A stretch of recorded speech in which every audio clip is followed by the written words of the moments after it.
Guys आज है 12 जून 2026 और हम देखेंगे इम्पॉर्टेंट आर्टिकल्स जो द हिंदू और एक्सप्रेस में आए हैं। यूपीएससी के लिए काफ़ी इम्पॉर्टेंट है, बट अगर आप किसी भी स्टेट एग्ज़ाम की तैयारी कर रहे हो तो उसके लिए काफ़ी इम्पॉर्टेंट है। और हम शुरू करते हैं। बहुत ही अच्छे नोट्स मैंने खुद अपने हाथों से लिख के बनाए हैं, आप देख सकते हो। तो ये मैंने कोई टाइप नहीं किया है कुछ भी, जैसा कि लोग एआई से कॉपी कर देते हैं, बट मैंने खुद पढ़ा है और खुद इसको नोट्स बनाए हैं। तो आप कह लो कि ये बहुत ही कम टाइम में मैं इसको कवर कर दूंगा। कम टाइम आपका लगेगा और ये नोट्स जो हैं ये रेडी टू यूज़ आपके लिए हैं। आप इनको बहुत जल्दी पढ़ सकते हो। कंप्लीट ग्रामर नहीं लिखी गई है बिकॉज ये नोट्स सिर्फ आपके लिए हैं। आपको मेरा सजेशन ये रहेगा कि आपको खुद एक बार आर्टिकल पढ़ना चाहिए। मेरे डिस्कशन सुनने के बाद में आपने एक बार वीडियो देख लिया, उसके बाद में आपको द हिंदू या फिर इंडियन एक्सप्रेस ज़रूर पढ़ना चाहिए। मुश्किल से 1000-1200 रुपये का आता है सब्सक्रिप्शन है इसका, तो ले लीजिएगा अगर आपके पास नहीं है तो। बिकॉज प्रिपरेशन एक लंबी जर्नी होती है और उसमें अखबार होना ज़रूरी है। आप पैसा मत बचाइए, ये अच्छा इन्वेस्टमेंट है, इसको करिए आप। और वीडियो देखने के बाद में आप खुद पढ़ना। मैं अगर 8-9 आर्टिकल्स डिस्कस करता हूँ तो आप कम से कम 2-3 आर्टिकल्स खुद पढ़ा करिए। इससे क्या होता है, इससे रीजनिंग काफ़ी बढ़ती है, एनालिटिकल स्किल काफ़ी आती है और समझने में उसकी लैंग्वेज जो है वो भी आपको अच्छे से आती है। क्योंकि वो आर्टिकल कम से कम 1500 वर्ड्स में लिखा होता है और अगर मैं यहाँ पे 1500 वर्ड्स कॉपी कर दूंगा या उसके 1/3 भी कॉपी कर दूंगा, 500 वर्ड भी, तो बहुत सारे हो जाएंगे। तो फिर वो दिक्कत रहेगी आपके लिए रिवाइज़ करने में। यहाँ पर मैं मुश्किल से 100 वर्ड्स के अंदर अंदर उन चीज़ों को लिख देता हूँ जो 1500 वर्ड में लिखी हैं। इससे क्या होता है कि आपको रिवाइज़ करने में काफ़ी आसानी होती है। ठीक है, चलिए शुरू करते हैं। तो एक अभी आर्टिकल आया था, तमिलनाडु के 5 असेंबली सीट्स जो है वैकेंट हो गई हैं।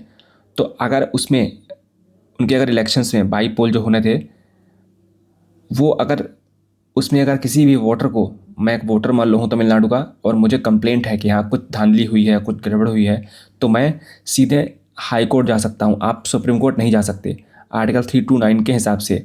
ठीक है, लेकिन अगर प्रेसिडेंट या वाइस प्रेसिडेंट के अगर चुनाव में अगर गड़बड़ी दिख रही है तो सुप्रीम कोर्ट सीधे जा सकते हो। ठीक है, आर्टिकल 71 के तहत।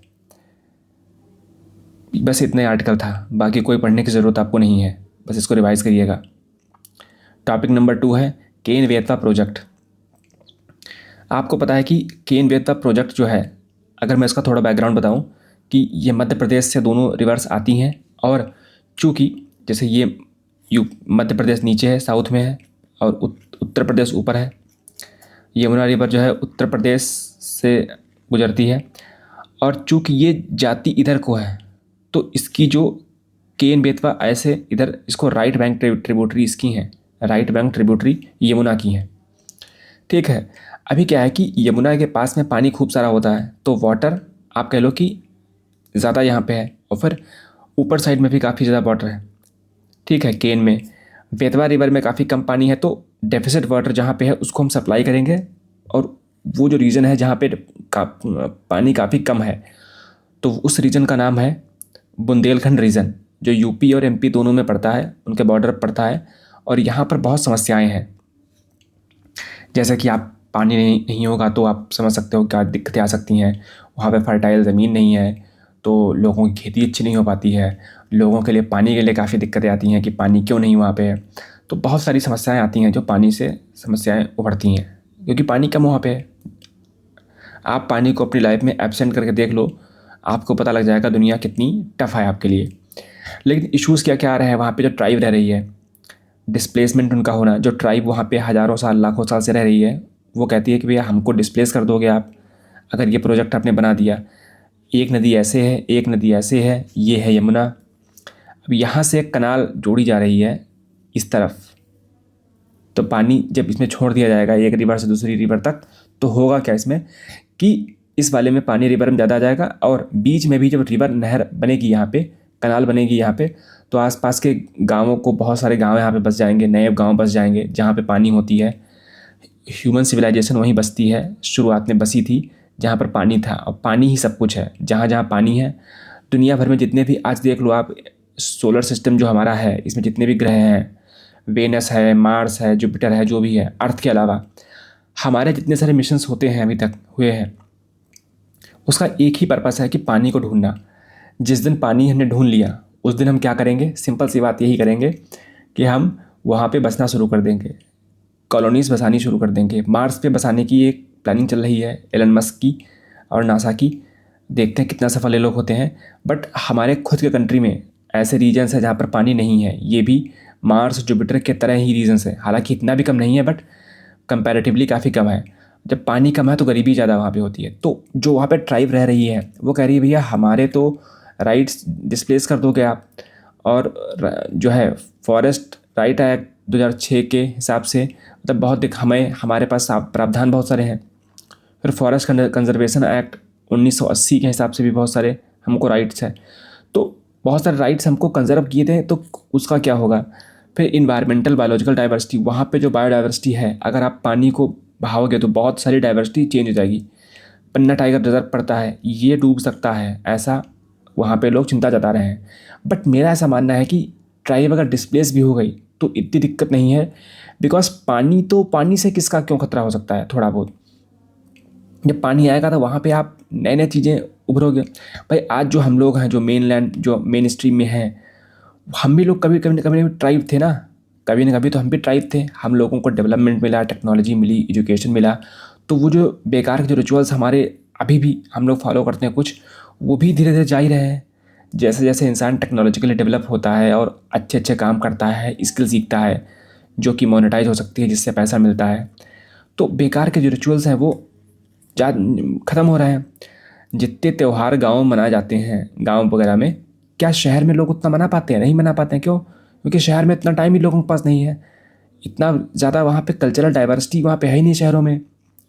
तो बहुत ही कम टाइम में वो लोग मनाते हैं। कुछ बड़े बड़े फेस्टिवल जो वाकई में है उनको लोग मनाते हैं, वो भी केवल डेकोरेशन पर्पस से। दिवाली, होली, ईद ये सब मनाते हैं। बट जो स्मॉल स्मॉल फेस्टिवल्स हैं उनको कोई नहीं मनाता है, मतलब मनाते हैं लोग, बहुत कम मनाते हैं। तो ये है पन्ना टाइगर रिजर्व। मुझे लगता है ये भी इशू इतना खतरनाक नहीं है। क्यों? क्योंकि एक बार जब पानी आएगा तो वहाँ पर बहुत सारी स्पीसीज़ आएंगी, और फिर टाइगर रिजर्व तो टाइगर वैसे भी तैर लेते हैं, आपको पता होगा, तो उनके लिए भी दिक्कत नहीं आएगी। वो एक नया इकोसिस्टम बन जाएगा। और अगर वाटर डेफिशिट एरिया में वाटर पहुँचा दें, अगर हम, वैसे भी पानी की इतनी किल्लत है, अगर हम पानी पहुँचा दें उस एरिया में तो हमारे लिए तो अच्छी बात होगी, ये बायोडाइवर्सिटी और बढ़ेगी। तो ये मुझे लगता है जो इश्यूज़ इसमें उठाए हुए हैं, हालांकि हैं इश्यूज़, बट ये इश्यूज़ एक बार जब रीजन, जब वहाँ पे वाटर सरप्लस वहाँ पे हो जाएगा, वाटर जब वहाँ पे बराबर हो जाएगा, तो अच्छी बात होगी मेरे हिसाब से।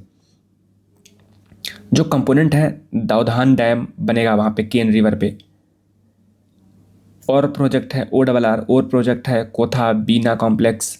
ये सारे प्रोजेक्ट्स के नाम हैं। अगर आपको यूपीएससी में दे दिया जाए कि कोथा बीना कॉम्प्लेक्स और प्रोजेक्ट ये कहाँ से रिलेटेड हैं, तो अगर आपसे नदी पूछ ले तो हाँ क्योंकि यूपीएससी इस साल उसने काफ़ी अनसेंट क्वेश्चंस पूछे हैं, अगर पूछ ले तो हो सकता है।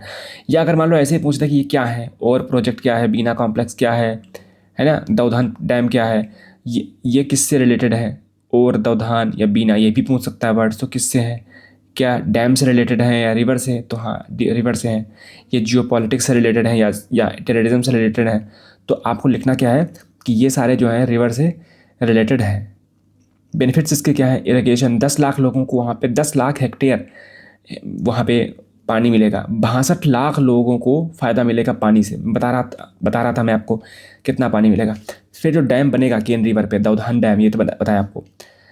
ऐसे बहुत सारे डैम बनेंगे, तो 103 मेगावाट हाइड्रो पावर और फिर 27 मेगावाट सोलर पावर बनेगा वहाँ पे। और दोस्तों आपको बता रहे हैं कि जो डेटा सेंटर बनने जा रहे हैं भारत में बहुत सारे, तो अगर ये हो जाए तो कई सारे डेटा सेंटर उस बुंदेलखंड रीजन में भी बन सकते हैं। वहाँ पे जॉब अपॉर्चुनिटीज़ भी आ सकती हैं। तो एआई के फील्ड में भी हम लोग अच्छा कर सकते हैं अगर ये हो जाए सही से।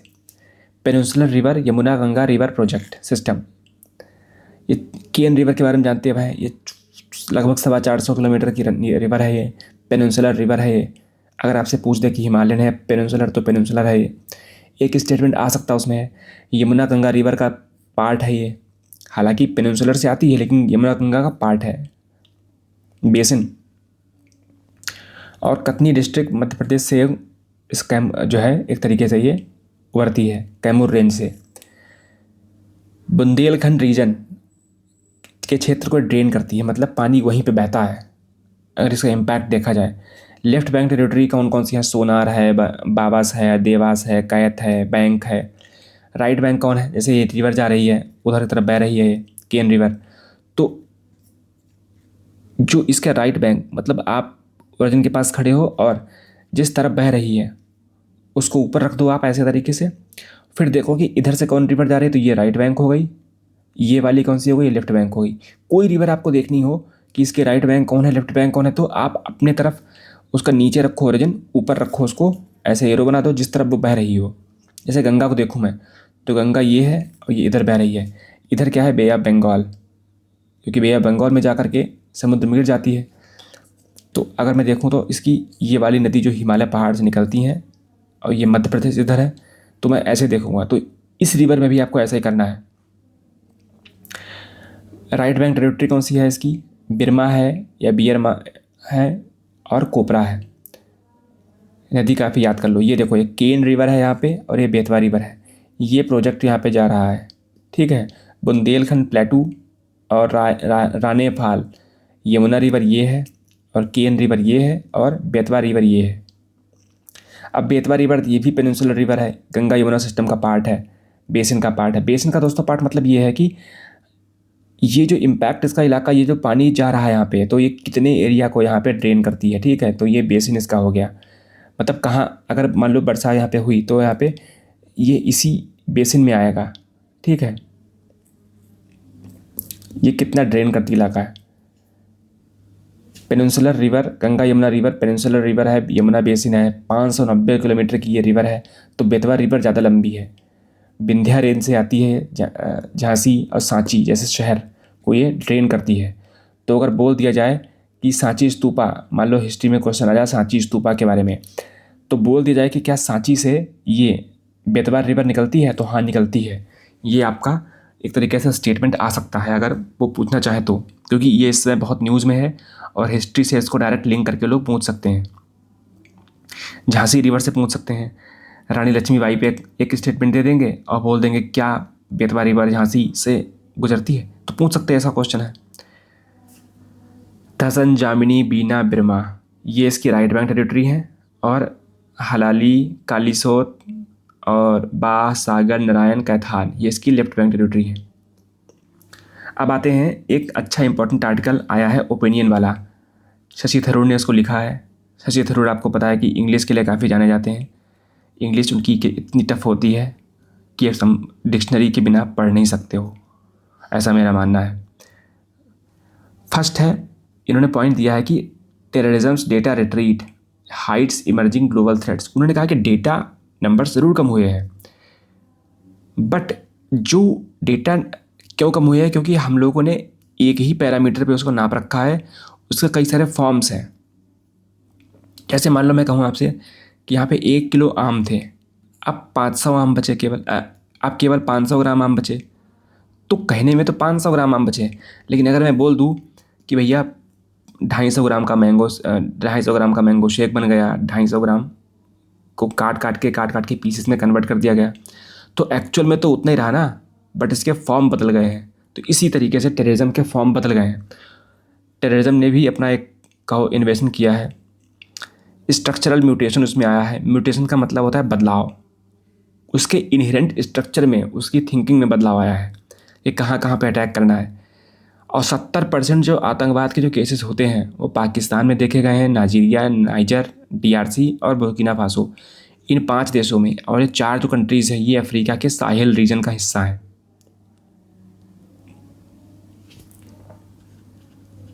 ये साहेल रीजन का हिस्सा है, 4 कंट्रीज़ ये हैं, 4 कंट्रीज़। ये वाली 4 कंट्री जो है ये, बाकी पाकिस्तान तो साउथ एशिया में आता है, हम सबका फेवरेट भी है, ठीक है। 70% केस सोच के देख लो, इतने केसेस सिर्फ पाकिस्तान में आते हैं, तो इन 5 कंट्रीज़ में आते हैं और पाकिस्तान में भी कुछ कम नहीं आते हैं। तो ये क्यों दिखाया गया? इनका मानना ये है कि कोरिलेशन इसमें है कि जब जब पॉलिटिकल इंस्टेबिलिटी होती है, अब पॉलिटिकल इंस्टेबिलिटी क्यों होती है? क्योंकि इकोनॉमिक वहाँ पे जो है ग्रोथ इतनी नहीं देखी जाती है, जब इकॉनमी ठीक नहीं होती तभी तो पॉलिटिकल इंस्टेबिलिटी आती है ना। लोग क्वेश्चन उठाते हैं, पॉलिटिकल पार्टी के खुद के लोग वहाँ पे क्वेश्चन उठाते हैं, अपोजिशन पार्टी खुद उठाती है कि हाँ भैया ग्रोथ क्यों नहीं आ रही है, फिर लोगों में एक तरीके से गुस्सा होता है। तो economy economic bad economic situation leads to political instability, और पॉलिटिकल इंस्टेबिलिटी जहाँ जहाँ होगी आतंकवाद किसी न किसी फॉर्म में पनपेगा ही पनपेगा। भारत में देख लो आप, आज से कुछ साल पहले जब यहाँ पे पॉलिटिकल इंस्टेबिलिटी थी तो लिट्टे जैसे गैंग, या फिर आप भारत में छत्तीसगढ़ या फिर झारखंड का इलाका देख लो, वहाँ पर नक्सलवाद कितना फैला था। लेकिन जैसे जैसे भारत की जीडीपी बढ़ी 7-8% से हमने ग्रो किया, सब कुछ खत्म वहाँ पे हो गया। 10 साल के अंदर अंदर मेरा मानना है कि ये सब कुछ खत्म हो जाएगा, क्योंकि भारत 8% से ग्रो कर रहा है और हम पैसा भी खूब सारा दे रहे हैं। जम्मू कश्मीर आप देखोगे one of the peaceful regions में से एक निकल के आएगा। सेकेंड, इन्होंने बात कही है कि इंटरनेशनल बॉर्डर पर 60% अटैक्स होते हैं, मतलब जितने 100 अटैक मान लो दुनिया भर में अगर हुए तो 60% अटैक्स तो सिर्फ बॉर्डर पे होते हैं। तो ये डायमेंशन चेंज हो रही है। टॉपिक नंबर 7 है future financial health for every Indian. ये लिखा है, किसने लिखा है नो डाउट मैटर नहीं करता, बट आपको देखना होगा कि अब क्या है, भारत में वेलफेयर से लेकर के वेल्थ केयर पे ध्यान देना है। 4 स्टेप की बात इन्होंने की है कि 4 स्टेप कौन कौन से लो, कि जनधन जो अकाउंट है जो भारत ने खोला था फाइनेंशियल हेल्थ सेक्टर के लिए, आप कह लो कि उससे इसको अगर लिंक करो जनधन अकाउंट, कि प्रधानमंत्री जन धन योजना को अगर इंटीग्रेट हम कर दें, डायरेक्ट बेनिफिट ट्रांसफ़र, सरकार जो है डायरेक्ट पैसा बेनिफिशरी के जो फ़ायदा जिसको मिल रहा है, जिस आदमी को जिसका अकाउंट है उसके अकाउंट पे डायरेक्ट सरकार जब पैसा डालती है तो उसको बोलते हैं डायरेक्ट बेनिफिट ट्रांसफ़र। पीएम किसान के 2,000 रुपये हर चौथे महीने आपको दिए जाते हैं, 6,000 रुपीज़, ठीक है। अटल पेंशन योजना, प्रधानमंत्री सुरक्षा बीमा योजना, जनधन अकाउंट, अगर सिंपल पेमेंट और कैश विड्रॉल से अब हम करना क्या होगा, हमको फाइनेंशियल रेजिलियंस प्लेटफॉर्म बनाना होगा कि हमको कोई दिक्कत ना इसमें आए। कि पहले क्या है कि सिंपली पेमेंट डाल दिया और लोगों ने निकाल लिया, इससे क्या ज़्यादा इफेक्ट नहीं आएगा, क्योंकि लोगों को पैसा कैसे खर्च करना है इस तरीके से, बाकी सारे इश्यूज़ आप कह लो फाइनेंशियल लिटरेसी ये क्या होगी, तो इन सबको देखना है। फिर है इसमें अवेयरनेस, किसी भी चीज़ के बारे में, किसी भी स्कीम के बारे में सरकार जब आती है, इवन हम तुम लोगों को देख लो कि यूपीएससी की तैयारी करते हैं तब जाकर ये स्कीम पढ़ रहा है। सोचो किसान को कैसे मालूम पड़ेगा, तो वो एक इसके बारे में है। फिर फाइनेंशियल लिटरेसी कि कैसा फाइनेंशियली उसको हम मजबूत बना सकते हैं।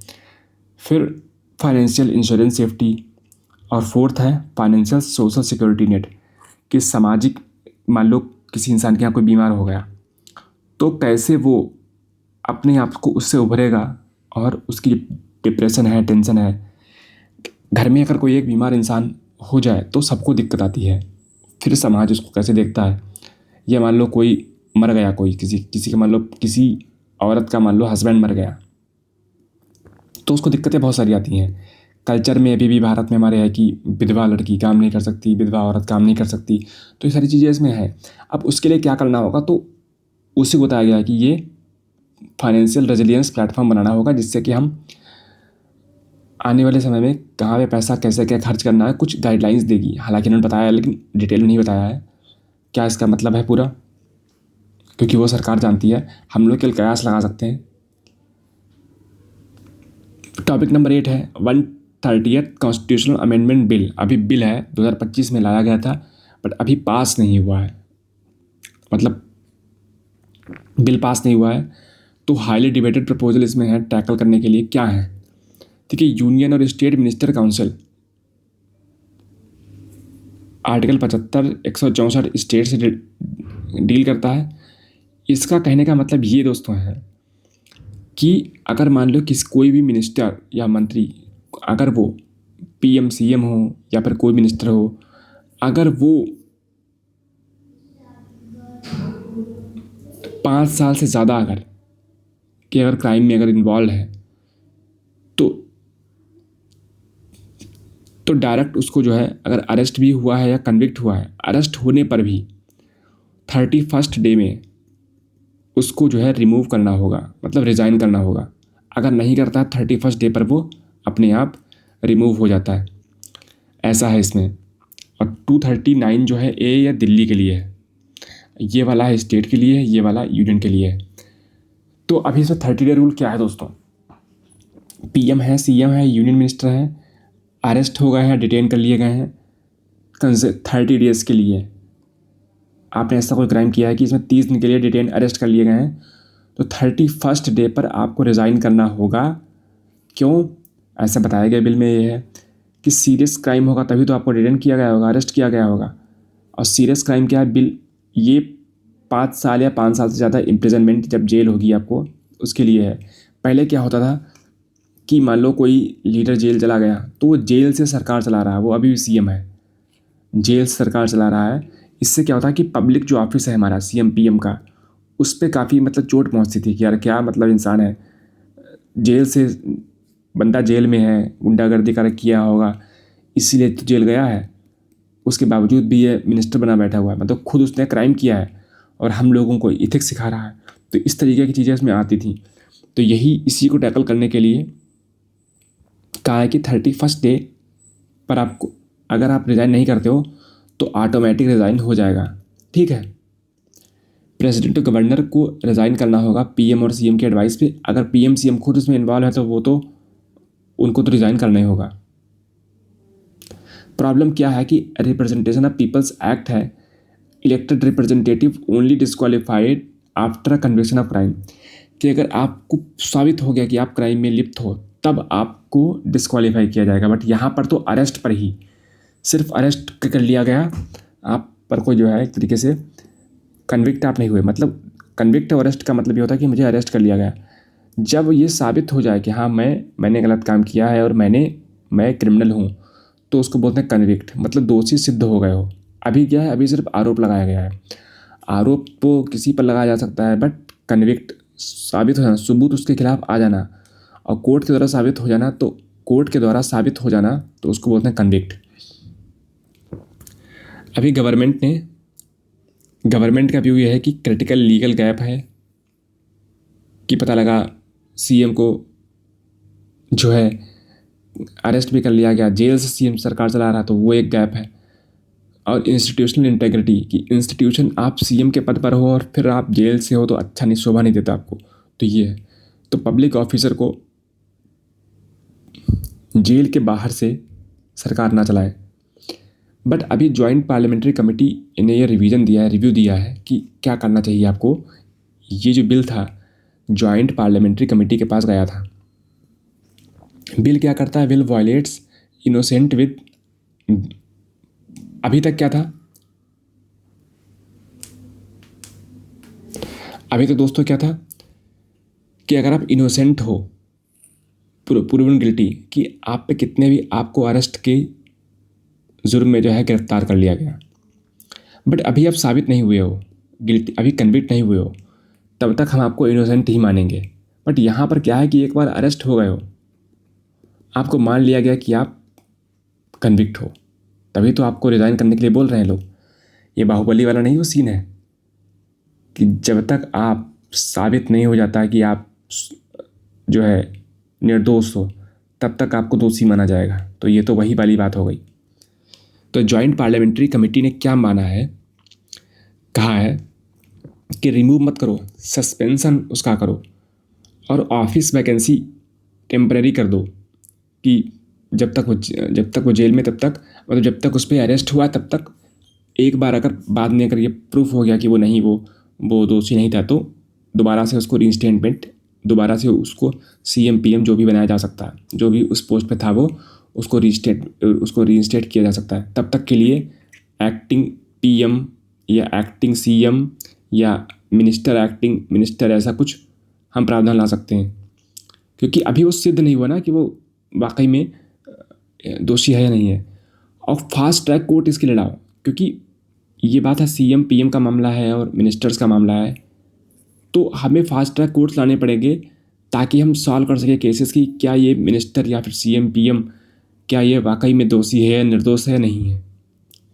अब एडिशनल मैंने क्या कि इसमें मैंने खुद इसमें पॉइंट जोड़े हैं। अगर इलेक्टेड एमएलए एमपी है और उसको ट्राई किया गया, फिर गिल्टी पाया गया 2 साल से ज़्यादा, तो ऑटोमेटिक डिस्क्वालिफिकेशन होता है। जैसे मान लो मैं 3 साल के लिए मैं एमपी या एमएलए था और मैं 3 साल के लिए मुझे सज़ा दे दी गई, तो मैं 3 साल सज़ा काटूंगा, फिर उसके एडिशन में 6 साल मुझे और 6 साल के लिए मुझे और डिबार कर दिया जाएगा चुनाव लड़ने से। सपोज़ करिए आज 2026 में मुझे 3 साल की सज़ा हुई, तो 2026 अक्टूबर से मैं जेल में गया, 2029 में बाहर निकला मान लो, ठीक है, मैं निकल आया, तो क्या मैं चुनाव लड़ सकता हूँ? नहीं, क्योंकि 2035 तक मतलब 6 साल तक मैं चुनाव नहीं लड़ सकता हूँ, अक्टूबर 2035 तक। क्यों? ऐसा कहाँ लिखा? ऐसा रिप्रेजेंटेशन ऑफ पीपल्स एक्ट में लिखा है, ये रिप्रेजेंटेशन ऑफ पीपल्स एक्ट में लिखा है।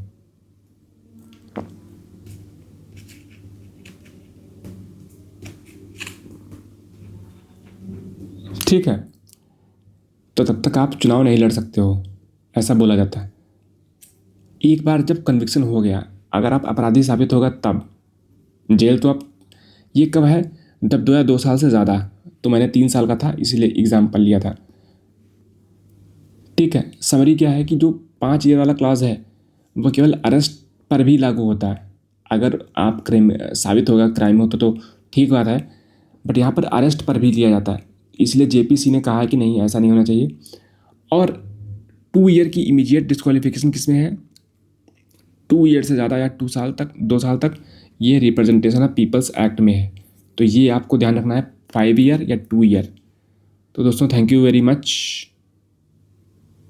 अगर मैं इसको बोलूँ तो अभी नहीं, क्योंकि अभी एक आर्टिकल और है इसमें। टॉपिक नंबर 1 ये 12 जुलाई का है, तो इसमें next governance will leave come from AI and digital public infrastructure together. Manish Sabharwal ने लिखा, इसको है, इंडियन एक्सप्रेस का आर्टिकल है दोस्तों ये। तो इसमें कहा गया कि एआई और DPI, digital public infrastructure, DPI का मतलब है डिजिटल पब्लिक इंफ्रास्ट्रक्चर, ये क्या होता है? एआई तो आपको पता है कि आर्टिफिशियल इंटेलिजेंस है ना। हालांकि जो कैलकुलेटर होते थे पहले, इसमें आप टाइप करो कुछ भी, 23 गुणे 556 ऐसे 565, तो कटाक से जवाब देता था, तो वो भी एआई था, बट वो लोअर लेवल का एआई था, है ना। बट आज के टाइम पे जो हम लोग एआई इसको बोलते हैं कि बहुत ही जो एडवांस काम करे, तो उसको एआई बोल देते हैं, हालांकि वो भी एआई था, ऐसी बात नहीं है। डिजिटल पब्लिक इंफ्रास्ट्रक्चर टुगेदर, अब ये क्या है? पब्लिक इंफ्रा क्या है कि जैसे मान लो ये तो सड़क है और यहाँ पे पोल है और मेरी गाड़ियाँ लाया, टू फास्टैग से चेक किया और बैरियल उठ गया तो चला गया मैं। तो जो पोल वगैरह नहीं होते हैं, टोल टैक्स होते हैं, तो वहाँ पर तो ये वो क्या है? टोल टैक्स क्या है? डिजिटल पब्लिक इंफ्रास्ट्रक्चर है। डिजिटल पहली बात तो है, फिर पब्लिक के लिए है, और फिर इंफ्रास्ट्रक्चर तो है ही है। ऐसे यूपीआई क्या है? यूपीआई भी एक डीपीआई है, डिजिटल पब्लिक इंफ्रास्ट्रक्चर है। कोई भी अगर आप ऐप देख लो, मान लो यूट्यूब है, ये क्या है? हालांकि यूट्यूब प्राइवेट कंपनी है, बस डिजिटल प्राइवेट इंफ्रास्ट्रक्चर बोल सकते हैं उसको आप। तो जो भी, अब मान लो मिनिस्ट्री कुछ है, कोई मिनिस्ट्री है, वो अपना डेटा शेयर करती है कि देखो मैंने इतने बेनिफिशरीज को जो है, बेनिफिशरी यहाँ पे इन्होंने इनको फ़ायदा पहुँचा हुआ है, तो वो क्या है? डिजिटल पब्लिक इंफ्रास्ट्रक्चर, ठीक है, उसको बोल सकते हो आप। अगर एआई और डिजिटल इंफ्रास्ट्रक्चर अगर हम देखें, तो अगर इनको साथ में जोड़ दें, ये आर्टिकल बोल रहा है, तो इन्हांस्ड स्टेट कैपेसिटी, कि स्टेट की कैपेसिटी इंक्रीज़ हो जाती है और स्टेट कई सारे अच्छे काम करना शुरू कर देता है, मतलब और तेज़ी से ग्रोथ होने लगती है। जापान का इसमें केस बताते वो लोग हैं। जापान का केस क्या था कि जापान में गवर्नमेंट ने एक बूढ़े इंसान को ऑनर करने के लिए कि आप 111 साल के हो गए हैं, सोजन काटो नाम का एक इंसान थे, बट वो 30 साल पहले ही मर गए, और चूँकि गवर्नमेंट उनकी पेंशन भेज रहा था, तो 111 साल लिख के आ रहा था कि 111 साल तक वो इंसान जिंदा है। 30 साल से उसकी फैमिली पेंशन ले रही थी, जबकि उसके घर वाले जो है जबकि उसके ये सोजन काटो नाम के एक इंसान थे, वो 30 साल पहले ही मर चुके थे। जब जापान गवर्नमेंट ने पता लगाया तो देखा तो मर चुके हैं, उनके घर गई। और घर जाते थे जब वो गवर्नमेंट के ऑफिशियल्स, तो उनके घर वाले बोलते थे अरे वो कहीं गए हैं, वो रिश्तेदारी में कहीं गए हैं, या फिर कहीं घूमने गए हैं, विदेश गए हैं, ऐसा कुछ बोल देते थे बोले, ठीक। बट जब देखा कि बहुत बार हो गया, क्या बात है, जब आओ तब बहाना मारते ये लोग हैं, तो पता लगाने का प्रयास किया, फिर देखा कि तो मर गए हैं। फिर कहा अच्छा ये घपला हो रहा है।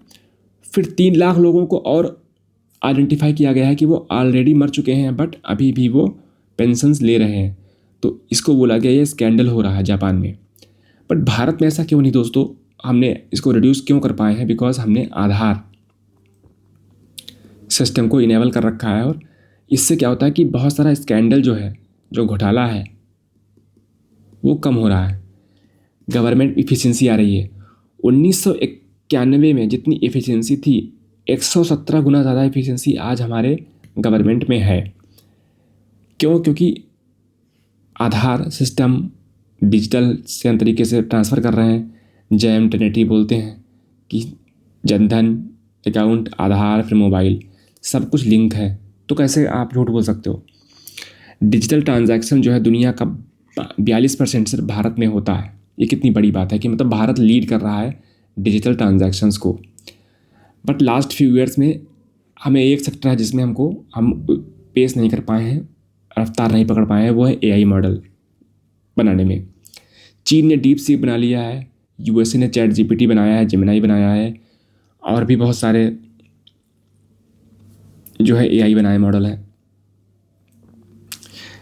तो इंडिया क्या है कि वर्ल्ड का लार्जेस्ट डेटा जनरेट करता है, बट अभी भी उसके पास ऐसा कुछ नहीं है। तो एआई को अगर डीपीआई को अगर हम कंबाइन कर दें, अगर होता अच्छा रहता। अगर एआई को और डिजिटल पब्लिक इंफ्रास्ट्रक्चर को अगर हम कंबाइन कर दें तो ये बिगेस्ट री इमेजिनेशन हो सकती है। मतलब भारत के लिए एक तरीके से संजीवनी बूटी का काम कर सकती है उसके डेवलपमेंट में।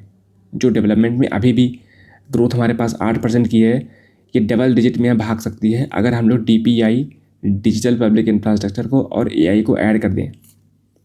ठीक है। AI deployment, more new types of jobs आई हैं। जब जब हमने एआई को डिप्लॉय किया है कहीं सेक्टर में तो जॉब्स बदल गई हैं। मतलब जॉब्स का नेचर जो है वो बदल चुका है। आप देख रहे हो कि आज आईआईटी वगैरह में एआई के से कोर्सेज आ चुके हैं, है ना। फर्स्ट है, इंडिया अर्लियर डेटा पुअर था। पहले डेटा हमारे पास कम जनरेट होता था जियो आने से पहले। बट आज क्या, आपने देखा होगा जियो आने से पहले 2016 से पहले हमारे यहाँ स्मार्टफोन कितने कम थे। बट जैसे ही जियो आया 2-3 साल में ही सबके पास लगभग स्मार्टफोन आ गया, क्योंकि इतने सस्ते हो गए पहली बात तो कंपैरेटिवली, और फिर उसका यूज़ काफ़ी बढ़ गया। चाहे आप जनधन आधार में देख लो या फिर आप कोई चीज़ देख लो, आप आजकल बिना नेट के कुछ है ही नहीं, है ना। तो 3 बोल्ड स्टेप लिए गए हैं। आर्टिकल बताता है कि जियो का आना, यूपीआई का आना और जीएसटी का आना। जीएसटी से क्या था कि बहुत सारा टैक्स जो हम भरते थे, अब वो हमने लूप होल उसको मैनेज कर लिया है। तो डिजिटल इंफ्रास्ट्रक्चर एक तरीके से बोल सकते हो आप कि हमने इसको टैकल कर लिया है।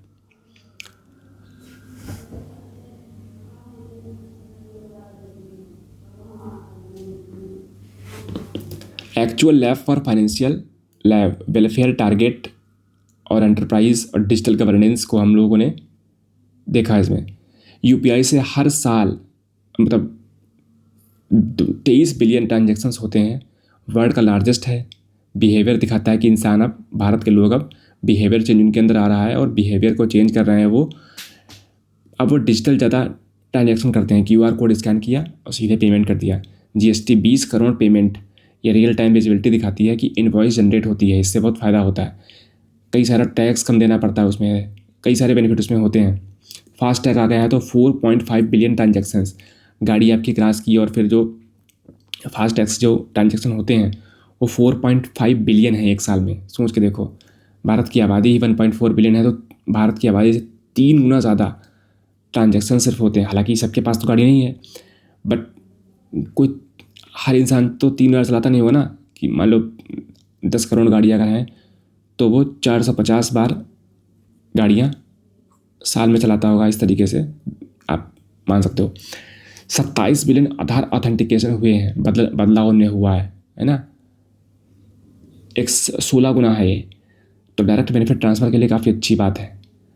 पहली बार डेवलपिंग कंट्री ने डिजिटल डेटा को डेवलपमेंट के यूज़ में लाया है।